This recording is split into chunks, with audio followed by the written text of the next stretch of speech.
Welcome to LSB Feaster's Radio Air Check and Classic TV channel. Live from the heart of paradise. All right, it's South Florida, but it's close. It's the most unique talk radio in America. Barsky Radio. Now, here's Barsky on South Florida's News Talk 850 WFTL. Trying to remember when we were on last live. Was it almost a week ago, right? Thursday. Yeah, it's almost a week. Wow, how about that? Barsky here live and in person. Ron Hersey live and in person. Garrett here live and in person. And you, hopefully, alive and listening. We don't know who's listening or how many people have power. I think we have probably half of Palm Beach County with power now, or maybe a little bit more. But Ronnie with the hurricane beard. I like it. You going to let it grow out? Ron's got no power, by the way. Garrett, do you have power? Nope, not at all. Not at all. Oh, man. Okay. I'm not going to shave at least until we get power. Yeah. No, I say that when you get power, you keep the beard. Kind of doing kind of a Wolf Blitzer thing. Well, no, then it's definitely gone. No. I think you don't want to go Letterman. Well, I've heard a few. I posted it on Facebook. I've heard a few Billy Bob Thorntons. Yeah, there you go. So I can see that. Yeah, I could definitely see the resemblance there. But what does he have? Does he have a beard? Well, not Sling Blade, but not Carl. Yeah, but just Billy Bob in general. Right. No, I can kind of see the resemblance there. I think you can hang in there. They turned me loose from the nervous hospital. Told me I was well. Yeah. Well, you know what? You may want to just do, if you go with the beard, you may just want to use that voice on the air and do your news like that. Sling Blade news. Garrett, you look miserable. Yeah. You feel miserable, huh? A little bit. So we'll go around the room and talk about our experiences. Believe me, we're going to need probably the good 3 o'clock hour to share. There's so much to talk about. I don't even know where to begin, to be quite honest with you. Well, first of all, let me just say, if you're hearing our voices, we hope you're okay. We also hope that you've got power and you've got air conditioning. If not, if you're listening just on a radio, or if you're driving in the car, obviously you've got air conditioning. I mean, a lot of people were doing that. Problem with that is it eats up the gas. Yeah. So the issues that I was having as far as getting over here, well, obviously there was no gas. I couldn't get over here. And then I had no cell service at the house, so I had no idea what was going on. And, of course, there were some days there we just, there was a little static going on. I guess the tower had been hit or something like that. But so we went on yesterday was the first day on, right, after the hurricane? Is that what was going on? I was really kind of in the dark on all of it. I do know that, I was hunkering down with my folks are here, and that was pretty interesting. It's their first hurricane. This is probably was my fourth, I think. There were 3 in 2004 and 5. It seems that all 3 of those combined were not as bad as this one, just as far as the heat and the loss of power and just the damage. I was just talking to our program director who was out of the country. A great idea, great move to leave the country. I wonder if he's psychic. I wonder if he knew something was coming. He goes, I'm just going to leave the country. He was on vacation for a week, and he's one of those guys that he felt bad that he wasn't here. He probably couldn't enjoy his vacation because he's just sitting there going, what the hell? What's going on there, not knowing what's happening. But I was talking to him about it just briefly in the hallway, and it could have been much worse for us, obviously, because for a while we were in the cone, and it looked like it was coming right at us. So when it was going west and kept going west and inching farther and farther west, I still had power. I was able to watch TV and figure out what was going on there. And I'm thinking, okay, well, it's really going west now. Now, God forbid, the people on the west side, the west end of the state are going to get it. But at least, we're going to be okay. It'll be tropical storm winds and rain and that kind of thing, and maybe you won't lose power. Well, that lasted about a day. And then after the storm surge, well, not the storm surge, but the winds and the rain and all of that, Saturday and Sunday, I went out to survey this situation, and trees were down all over the place. But for the first time, I'd seen fences down, twisted up. I'm thinking, did they get this right? Were we actually in the cone? Did it move over? And clearly it wasn't. It was just based on the tropical storm winds and rain. I was thinking that was like 70, 80, 90 miles an hour. I go, oh, God, could you imagine if it would have been, Cat 3 or 4? Who the hell knows? Yeah. So I'm very thankful and very grateful that at least it was only 4 days without power because, who knows? Any word on what's going on the west? On the west side of the state? Tampa is like underwater. It's bad. Yeah. Really bad. Now we're hearing as far as power goes that Palm Beach County, they're hoping that they're back by the end of the week. Everybody's back by the end of the week. I heard that yesterday. I was like, are you freaking kidding me? Seriously? But some have power lines underneath the ground and some have power lines above, correct? Is that the way it works? Yeah, and they FPL just after Wilma spent a lot of time replacing a lot of those wooden power poles with concrete power poles. Yeah. And that seemed to have helped. But still, trees still get caught up in power lines and they still get ripped down. Yeah, so sometimes they have to run new cables and it takes a while and depends on what the grid you're in. Right. So they always say the folks that live next door to hospitals always get their power on first. Yeah, but that nursing home story. Yeah, holy crap, that should never be allowed, ever. It should be that's just unacceptable in every possible way imaginable that should happen. Look, let me explain something here right out of the box, man. This radio show is here to kind of lighten things up and make you laugh a little bit. And so we're going to try to do that this afternoon because last thing you want to hear is just gloom and doom. But I got to get this off my chest from the very beginning. I almost dropped the S-bomb. That stuff has somebody's got to do something about that. I'm talking about legislation, something where every hospital, every nursing home, every rehabilitation facility, every place that houses the elderly or the infirm or whomever, they've got to have not only generators, backup generators. Those places should never be without power or air conditioning. 5 or 6 people dying in a nursing home should never happen. I don't care what the story is. It's a criminal investigation now. They're looking into it because they're saying, what was the story? That they tried calling an air conditioning company and they couldn't get anybody? They supposedly had a quote-unquote a repairman look at it who said it needed a fuse. Now, a lot of times when power is restored, it'll bust the fuse in your air conditioner. Right. So they always tell you to turn off all your air conditioners and when the power goes off. That way when it comes back on, it won't pop the fuse. Right. So apparently they didn't do that.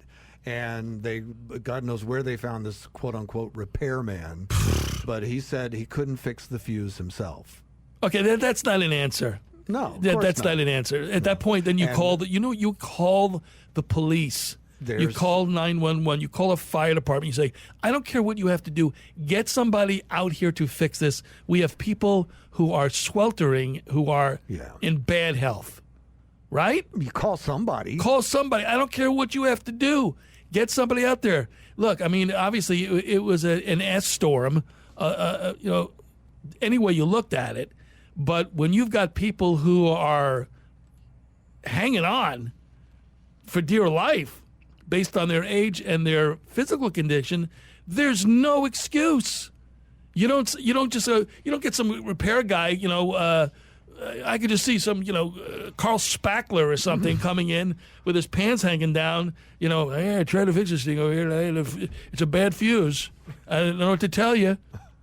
Then at that point you pick up the phone and you call or you find some way to get somebody of authority to get somebody out there. I don't care what you have to do. Well, this guy that supposedly runs this particular place has had some scuffles with the law in the past. So there's a lot of backstory here. Okay, all right. Well, that explains it. I don't want to hear any more about. You've probably investigated some nursing homes. You know what I mean. Oh, let me tell you something. It's a nightmare here. Let me tell you something. They say that getting old sucks, but it beats the alternative. From what I witnessed in nursing homes, it doesn't beat the alternative. No. You know, I saw some really bad stuff when my dad was in rehab. After he was in the hospital for 10 days and they put him in this rehabilitation place. It's basically a nursing home. And what I saw there was an eye-opener. An eye-opener. I mean, it was frightening. It was depressing. It was all those things. But that being said, there's still no excuse, especially for those people, to No, you're right. have to go through this. And at this point now, if you want to be reelected to any sort of position you have in the government, in the state, you need to spearhead some sort of law, legislation, something that will fix this problem, because this should never happen anywhere. It's just one of those situations that we shouldn't even have to report on, you know?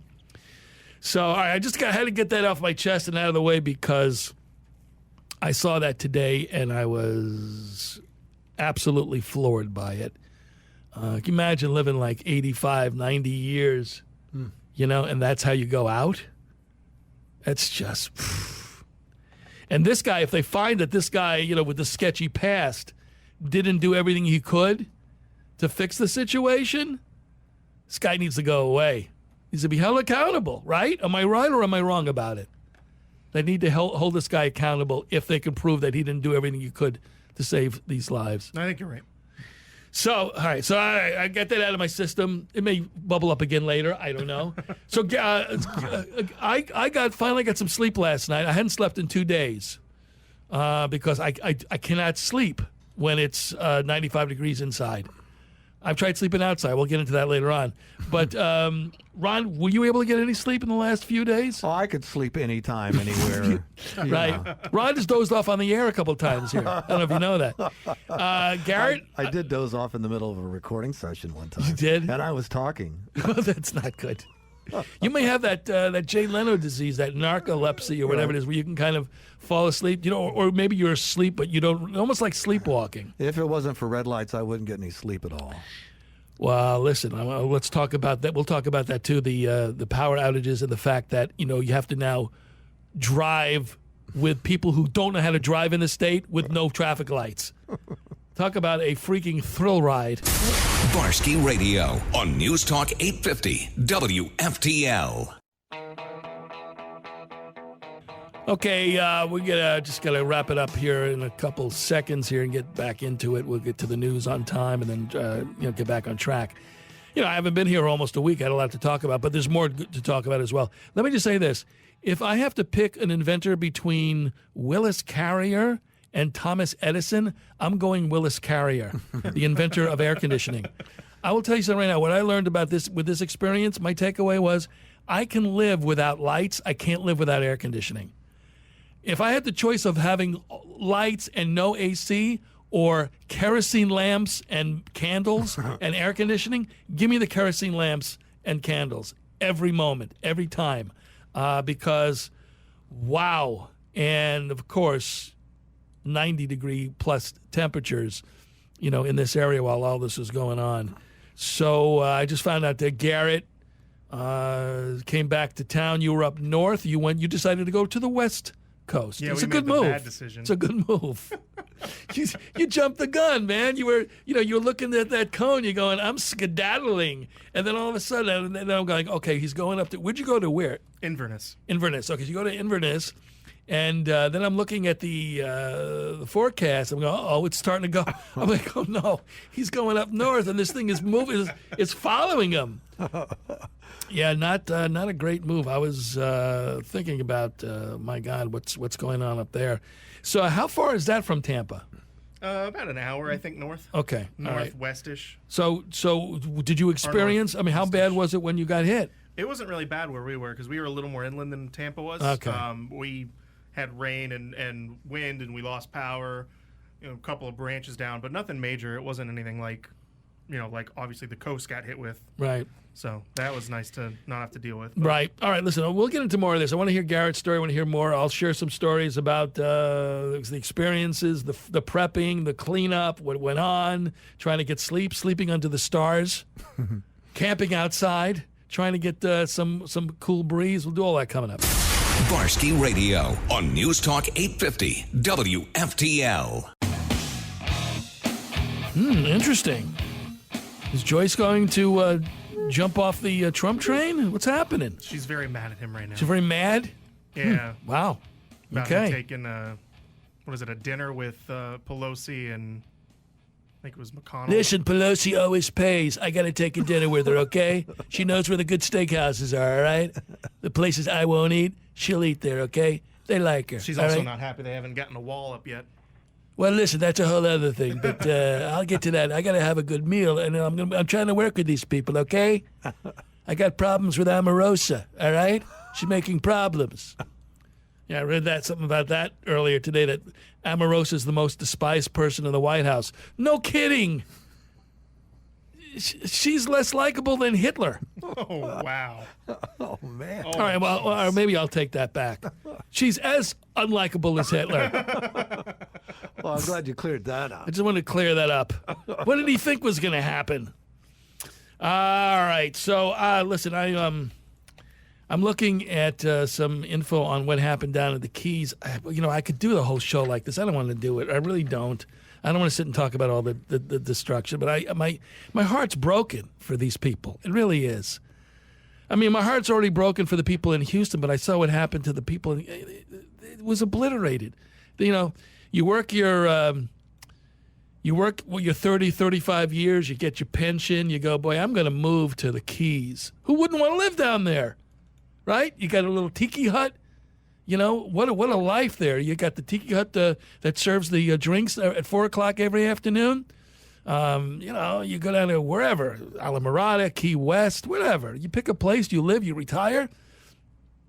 But you have to kind of know these things are going to happen, but you don't expect it to happen like this. And I'm just reading stories about it. I mean, there's nothing there. It's not like they can rebuild their house. There's no house. Nothing to rebuild. It's over. It's done.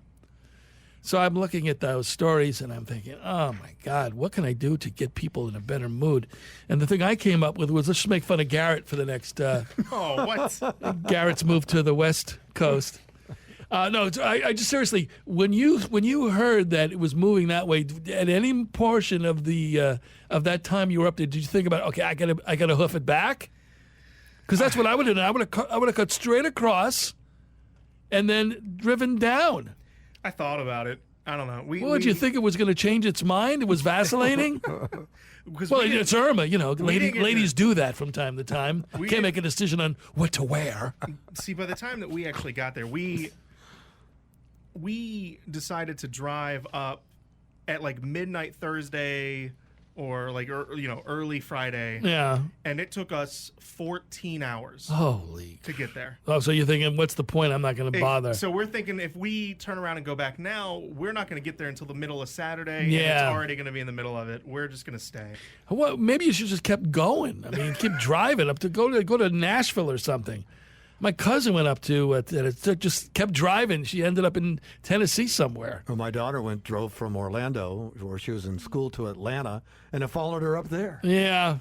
See, our other plan was to go up towards the Gainesville area because that's where other family is. Right. And they ended up getting it worse than we did. We didn't really have all that bad we had one afternoon really without power. Yeah. Before it came back on, and in Gainesville they had a whole issue going up there. So in the end, it worked out. It was just, it looked like a dumb, boneheaded move. Right. the track changed. Right. Were you able to fill up on gas at least up there? Yeah. We were able to get gas on the way up and on the way back, so it wasn't hard. That was the biggest issue for me. Boy, I saw some stuff with people. And, they say sometimes, when you go through adversity, it brings out the best in people. I didn't see that much of it. Well, I was looking. You're in Delray. Oh, no, boy, I was in Boynton. Oh. Yeah, which was even worse because you're dealing with, a lot of retirement areas. And, you think I get cranky when I don't get AC? Oh, my God. You see the fight come out of some of these, 80 or 90-year-old people trying to get to the pump. I was here first. I've been waiting for hours. There was a lot of that, but this is one of the worst. Here was one of the worst moments for me. So I was basically riding around on nothing, and I had filled up the week before hearing that something was going to come. So I thought I was getting a jump on everybody. The only issue is that, driving to and from work, it eats up the gas, and you're not getting your money's worth anymore as far as your mileage and all that kind of thing. But I had filled up, and it was getting very, very low. So I was driving around looking for a place, and then the catch-22 is that you're using up gas looking for gas. So I finally found a place, and of course there was a ridiculous line. So I sat there in line, not really moving, and then realizing, you know what, maybe I'll just. At that point, I was like, this doesn't make any sense, because it may be 2 hours, and by the time I get close to it, they may be out of gas. That's the Russian roulette that you're playing with on the gas line. So I drive around to the front, and I see that there's some guy with the nozzle in his vehicle, and I'm saying, what's going on? He hasn't moved. He says, well, there are, we're going to the very bottom. There are droplets coming out. The guy was standing there trying to get what seemed to be like, if you're looking at the bottle of water here, I mean, it was that desperate. It was brutal. And I said, you've got people who've been sitting here for like 40 minutes. He said, well, I don't know what to tell you. And he wasn't moving. He was just like, I'm going to keep pumping until I get every last drop. I said, it'll be enough to get you home. That's it. He said, well, I don't care. And, he was probably topping off or some D-bag move like that. So that was the first thing. And I don't know if we were here on the air where I told you, I think I talked about trying to get the water, where they were basically all out of water. And I was scampering around, and what I managed to do was get underneath by the cash register where they have those little refrigerators, and I scarfed up as much water as I could, bottles of water, and I got that. And of course, before that happened, I just figured I didn't know what was coming. So I figured, okay, I got to get some sort of liquid. So, what do? You get juices. Liquid's better than no liquid, right? There was no water. So this is before I came up with the brilliant idea of getting the bottled water, the little bottles. So I got these giant, massive bottles like apple juice and grape juice and that kind of thing, because I'm thinking, my dad will drink this, and I like it. So clearly that's not being used, because by the time I got that stuff home, I heard there was water elsewhere. So, so meanwhile, the place is scattered with just bottles of water everywhere, every type of liquid imaginable to man, that kind of thing. And then, obviously, was the hunt on for what kind of food am I going to need?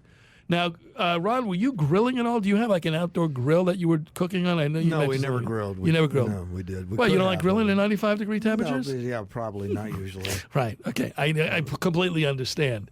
So I didn't know basically what to do. So obviously I got as much PB&J as I could.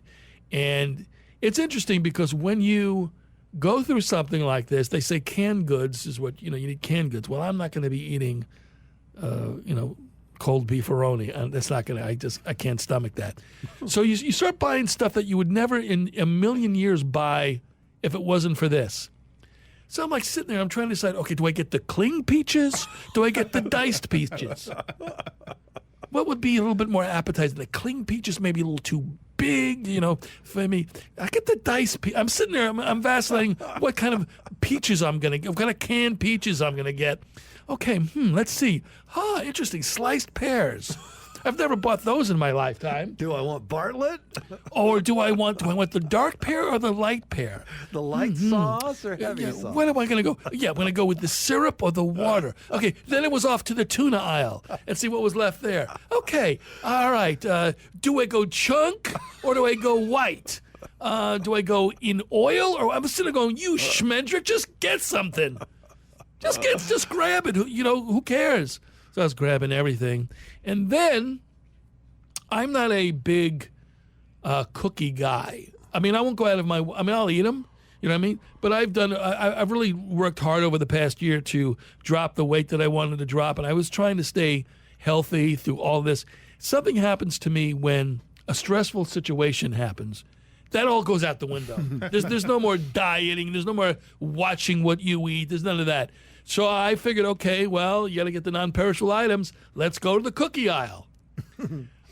I can't remember the last time I actually bought cookies other than Girl Scout cookies.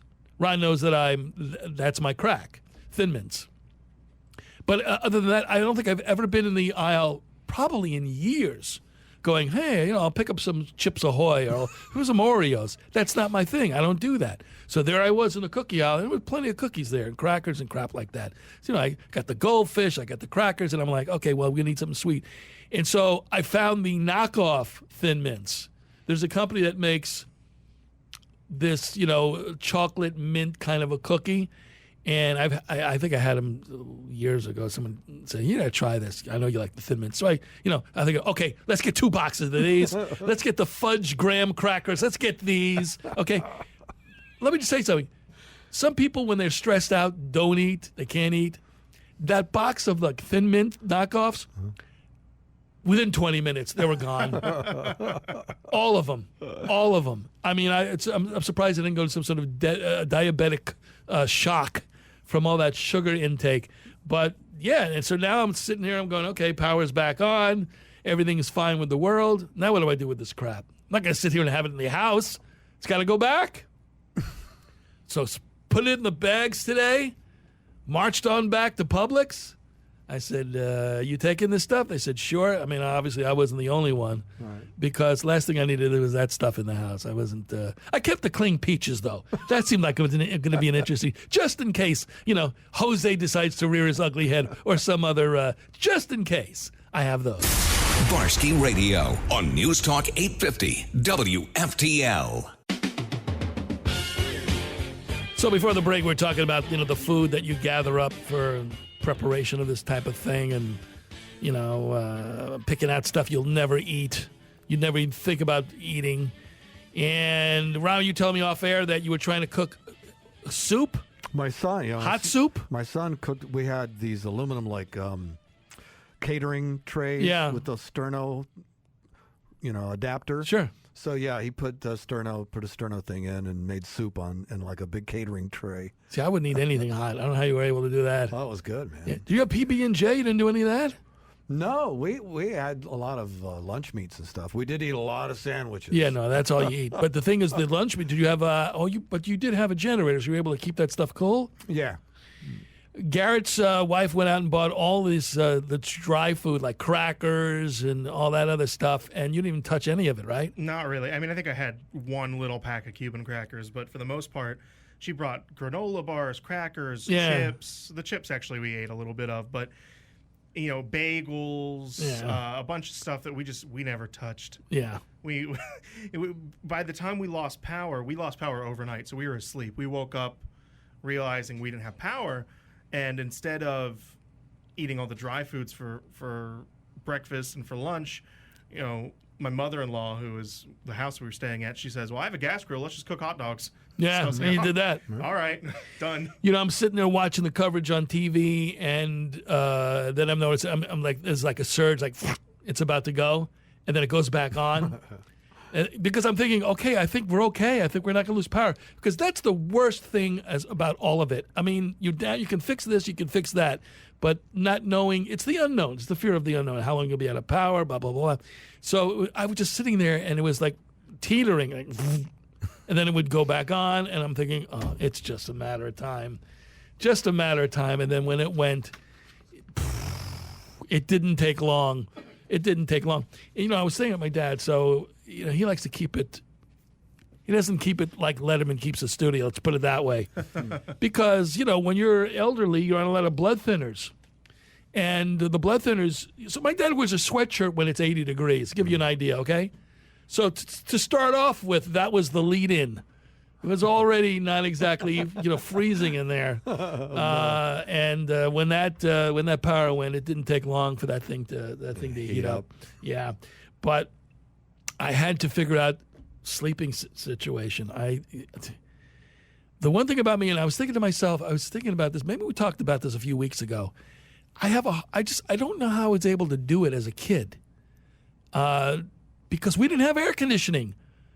for the longest time, we had like a couple window units, one in my folks' house, room, and then one in the dining room, which I couldn't understand, but not in my room. For years, I didn't have air conditioning, and I still, made it through. So I think it's like what you don't know, you don't miss what you don't know. So I just kind of got used to it. Maybe my body got acclimated, because let me tell you something. Up north in the summertime, Long Island, New York, I mean, it gets hot. Like down here, it gets hot, June, July, August, it gets brutal. But it just never occurred to me what it was, if it got really, really bad, I would sleep in front of the air conditioning down in the dining room. I just set up and put the vents on me, and I'd sleep that way. But here, maybe it's because I'm older or whatever, or I'm just got so used to air conditioning. But as soon as that thing went off, all of a sudden it was just like, it was like I was in an inferno. And so I was trying to figure out, how am I going to sleep? There's no way I'm going to be able to sleep in a bed. So what I decided to do was try to sleep under the stars one night. And let's put it this way. There's a reason why Jews don't camp. Camping's for goyim. Let's just say right out of the box. Look, Jews go to summer camp. Okay, we go to summer camp. But as far as going out and roughing it in the wild, Jewish roughing it is like going to a hotel with no room service. That's roughing it for us. So I set up some cushions. My dad has like a chaise lounge and some cushions. So I basically said, there's no way this is going to work in the house. So I set up some cushions on the patio outside and some pillows. I have to be kind of propped up when I sleep because of my neck issues and my back and crap like that. So I'm laying there for a while, and I'm going, you know what? This isn't that bad. I'm looking up at the sky, and for some reason, the sky was bright with stars. And I'm looking and I'm going, wow, it's really cool to kind of see how the goyim live. Barsky Radio on News Talk 850 WFTL.